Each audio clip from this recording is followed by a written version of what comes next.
Bonjour à tous et bienvenue sur cette nouvelle vidéo dans laquelle on continue le format recherche et cette fois-ci on va s'intéresser au rapport 2022-2023 de l'entreprise UOB, donc qui est une entreprise, un exchange assez connu basé principalement en Asie. Donc peut-être petit disclaimer avant de commencer, cette série de vidéos va être basée sur le rapport du hobby parce que ça nous permet d'aller toucher plein de sujets, d'avoir des données chiffrées pour en parler, les commenter et avoir des tendances et un historique. Mais c'est en aucun cas un appel à utiliser UOB, il n'y a pas de sponsoring, il n'y a rien derrière, c'est juste on utilise leur rapport pour évoquer des données et regarder ce qu'ils ont fait, mais voilà, c'est pas d'aller utiliser UOB.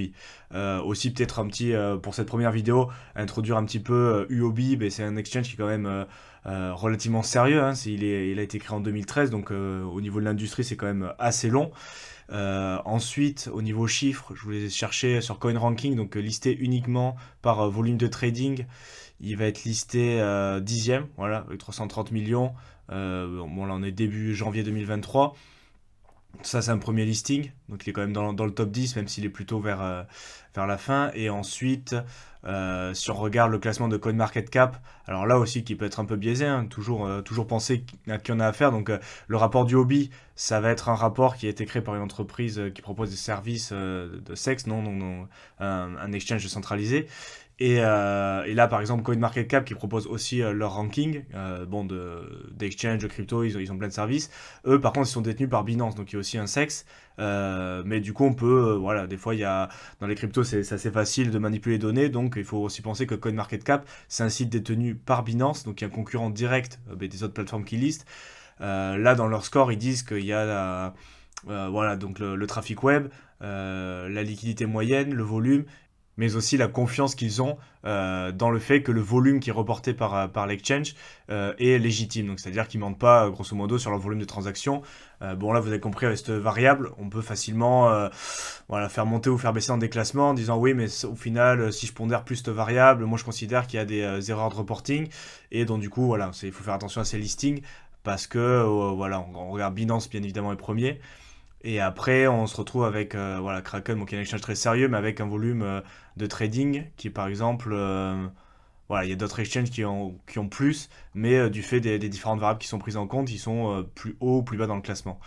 Et là, pour le classement de CoinMarketCap, UOB est dans 17e position.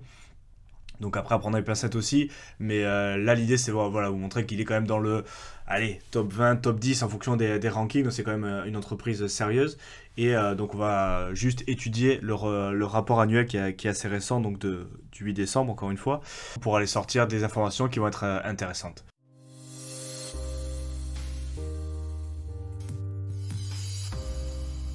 Pour commencer ce récap, on va déjà voir le résumé de l'article qui nous donne déjà pas mal d'informations intéressantes et qui va aussi donner les points principaux qu'on va aller développer dans d'autres vidéos. Donc, pour commencer, on nous dit, bon, ça c'est pas la grande nouvelle, mais qu'en 2022, l'industrie crypto est entrée dans un bear market profond, notamment du fait de la hausse continue des taux de la réserve fédérale, et même on pourrait extrapoler des banques centrales de toutes les zones économiques mondiales en général, et aussi d'un resserrement des liquidités au niveau mondial.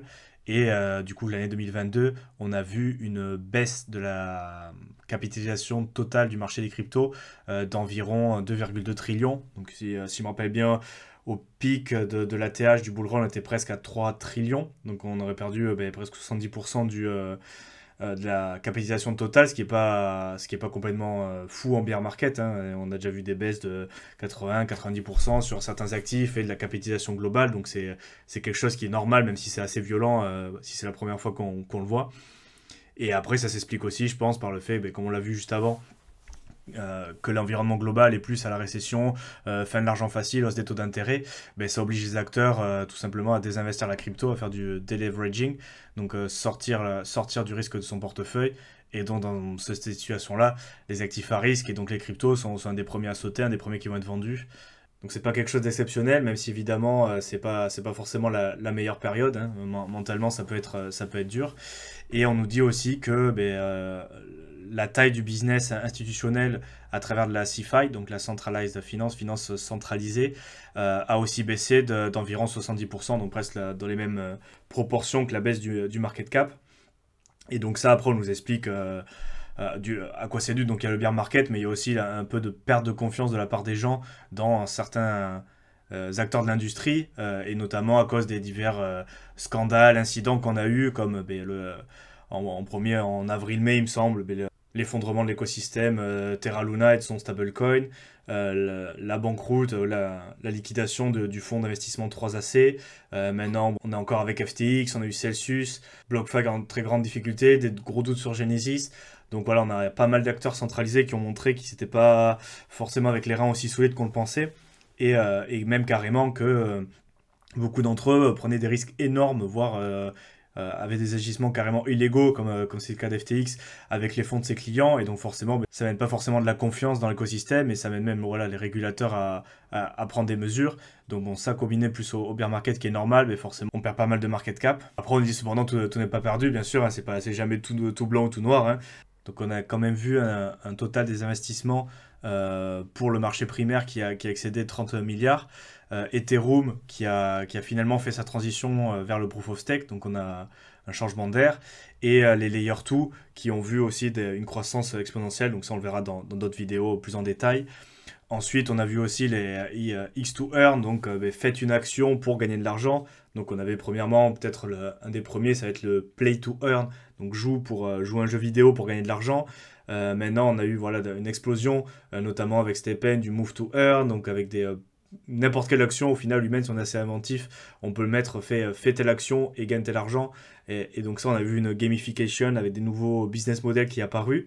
Ensuite, UOB nous dit que ce rapport a pour but de faire du forecasting, donc un peu des prévisions en quelque sorte et des suggestions de ce qui pourrait arriver en 2023 en faisant une analyse des développements, des pertes de 2022 sur 7 points principaux qui vont être le marché, les données, les investissements, la région, les applications, la technologie et la régulation.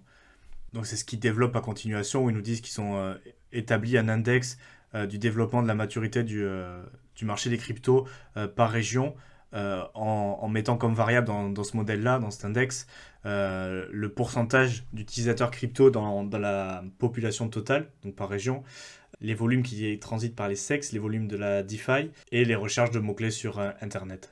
Donc selon leur estimation, il y aurait environ 320 millions d'utilisateurs de crypto dans le monde en 2022, avec un peu plus de 40% qui sont situés dans la zone Asie, et avec une croissance des nouveaux utilisateurs qui a baissé à environ 25 millions, donc 25 millions de nouveaux utilisateurs pour l'année 2022 versus 194 millions en 2021. Donc il faut aussi se rendre compte que même une année de bear market, on continue de faire du onboarding, il y a de plus en plus d'utilisateurs, même si clairement voilà, les chiffres ça n'a rien à voir avec 2021 qui était le pic du bull market. Ensuite, on nous dit que les États-Unis, la Corée du Sud et la Russie ont le plus grand nombre de visites de sexe. Donc, ce sont les personnes qui habitent dans ces pays-là qui visitent le plus les exchanges, avec une part cumulée de plus de 22%. Ensuite, on nous dit que les États-Unis a la plus grosse part à jouer dans la DeFi, avec presque plus de 6 fois le trafic du second pays, donc qui serait le Brésil. On nous dit ensuite que l'Amérique du Sud, l'Afrique du Sud et le Moyen-Orient sont très intéressés par l'industrie crypto, et que la population crypto, donc les utilisateurs crypto en Asie du Sud-Est, ont atteint 46 millions et sont seulement les seconds après l'Amérique du Nord. Donc vous l'aurez compris, les États-Unis ils sont encore premiers là-dessus dans pas mal de points. Et ensuite, pour finir le paragraphe, on nous dit que les crypto-monnaies sont utilisées comme moyen de paiement et réserve de valeur dans la plupart des applications qu'elles ont dans l'Amérique du Sud et en Afrique, avec plus d'un tiers de ces populations-là qui utilisent des stablecoins tous les jours. Donc voilà, ça c'est un cas d'usage de la crypto qu'on a parfois tendance à oublier si on vit voilà, en Europe, aux États-Unis, dans des pays qui sont plutôt bancarisés, avec un accès plutôt facile au système bancaire. Mais parfois on peut oublier que c'est pas le cas de tout le monde. Hein. Il y a des personnes qui n'ont pas accès aux banques si facilement, et qui du coup sont jusqu'à présent plus obligés d'utiliser la monnaie locale, ou de payer des frais exorbitants de transactions pour envoyer de l'argent dans d'autres pays. Et donc ces populations-là ont très vite compris, en plus si on rajoute l'inflation dans certains des pays qui est vraiment rien à voir avec ce qu'on a en Europe, je pense à l'Argentine, au Venezuela, certains pays d'Afrique, où il y a une inflation très très forte. Et donc là, ces populations, elles ont vite compris l'intérêt de la crypto comme réserve de valeur et moyen de paiement, qui est quelque chose qu'on a un peu moins intégré nous, parce qu'on n'a pas forcément autant besoin que ces personnes-là, quoi. Ensuite, il y a une partie un peu plus technique où on nous dit que sur le segment de l'infrastructure, on est encore très concentré sur l'optimisation de la performance avec des services et des entités qui donnent des services de plus en plus avancés. Les projets de Layer 2 sur Ether qui commencent à se développer pas mal. Les réseaux multi-chain et les L1 très performantes se sont très nettement développés, notamment grâce à la modularisation des nouvelles L1, des nouvelles chaînes L1, donc Layer 1. On peut penser voilà, Solana, Polygon, toutes ces nouvelles Layer 1 EVM compatibles qui sont apparues et au final qui amènent de la performance, même si il y a aussi des choses à dire du côté négatif. Stockage c'est aussi diversifié. Après on nous dit voilà, qu'avec une utilisation qui augmente petit à petit, avec des capacités qui augmentent aussi voilà, graduellement. Ensuite, on a les noms de domaine comme infrastructure de la couche d'application des dApps et les identités décentralisées qui ont aussi connu une croissance exponentielle. Et finalement, on nous dit que les bridges cross-chain ne sont pas un commun, donc c'est pas quelque chose qui est rare, mais même s'il y a encore pas mal de place pour améliorer la sécurité et l'interopérabilité. Bon, c'est vrai qu'on a eu pas mal de problèmes hein, de hacks, notamment, voilà, je pense au bridge Ronin sur Axis, qui est un des plus gros qui a jamais été fait. Et régulièrement, on a eu des bridges qui se sont fait attaquer avec au moins une partie sur une pool sur certaines blockchains, avec parfois des risques systémiques qui sont arrivés derrière parce que tous les protocoles étaient connectés. Donc en général, ça vient d'une pool qui est vidée d'un côté et des codes qui sont pas forcément audités, vérifiés, avec des problèmes de sécurité, notamment du fait de la complexité hein, de mettre en place des bridges cross-chain et de la technologie qui marche vraiment. Donc voilà, il y a pas eu pas mal de problèmes et donc forcément il y a la place pour améliorer tout ça. Et ensuite, on a vu peu de progrès dans le minage du Bitcoin. Et on nous dit que le staking d'Ether est seulement à 13%, avec une nouvelle ère de staking as a service qui va commencer. Donc là, on peut penser voilà, au liquid staking qui commence notamment sur Ethereum avec le projet Lido qui fait son apparition. Je pense que le taux de staking va encore augmenter.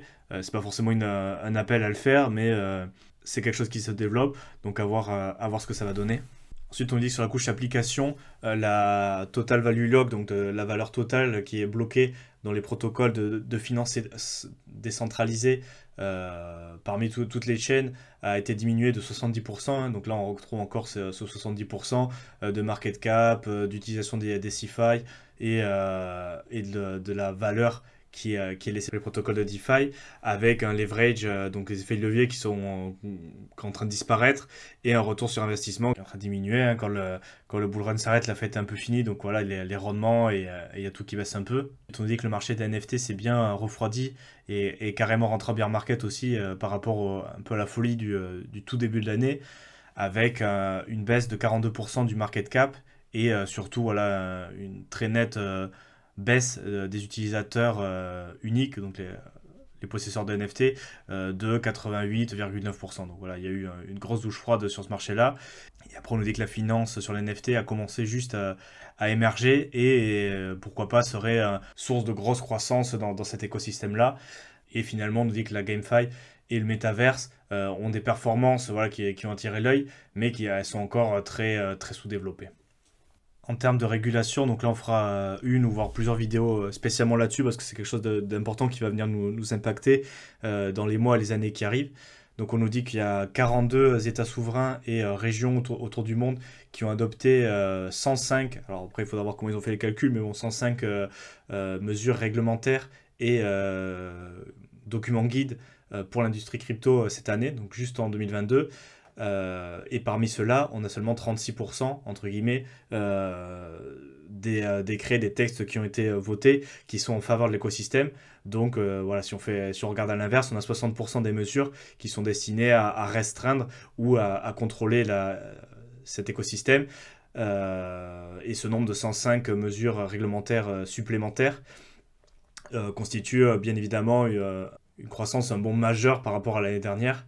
Et finalement, on nous dit qu'un cadre réglementaire global et à grande échelle pour l'industrie est plus ou moins sur l'agenda de tous les pays qui durcissent la régulation sur l'usage des SEC dans des échanges centralisés, mais aussi qui ajoutent, et ça c'est même encore plus préoccupant, des régulations directement on-chain qui pourraient être incorporés au système. Là, je pense notamment voilà, aux nœuds Ethereum qui sont au FAC Compliance. On en a parlé en live sur d'autres chaînes. Grosso modo, voilà, il y a des pays qui pensent pouvoir imposer et dans les faits qui imposent réellement des censures directement on-chain. Par exemple, en demandant aux validateurs de censurer certaines transactions. Donc niveau décentralisation, on a déjà des soucis et à voir comment ça évolue. Mais comme je l'ai dit, on fera des vidéos spéciales là-dessus parce que c'est vraiment important de comprendre ça. Et pour finir, dernier paragraphe, donc il fera aussi l'objet de plusieurs vidéos juste sur les données qui sont données là, mais qu'on va présenter brièvement.